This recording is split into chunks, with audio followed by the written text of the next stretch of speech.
China's regulators are said to have urged the country's banks to curb their US Treasuries exposure, citing risks around concentration and market volatility.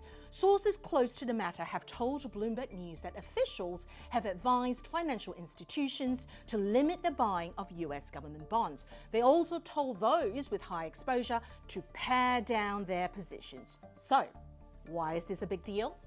The guidance suggests growing wariness among Chinese officials that large holdings of US government debt may expose banks to sharp swings in markets. Treasuries have been a catalyst of bond market swings since Donald Trump became US president again, as his trade, government spending plans, attacks on Federal Reserve independence, and geopolitical policies influence traders' sentiment.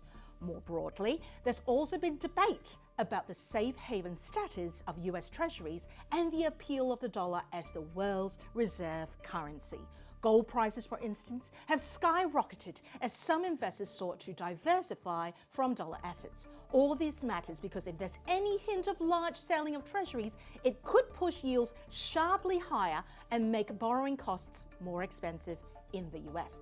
And who are some of the biggest overseas investors in Treasuries? Japan with 1.2 trillion, the UK with about 890 billion, and China, which owns about 680 billion. Now, it's important to note that this latest China advice does not apply to state holdings of US Treasuries. China also isn't alone in this either, with India and other emerging markets also considering their Treasuries holdings. So, where to from here?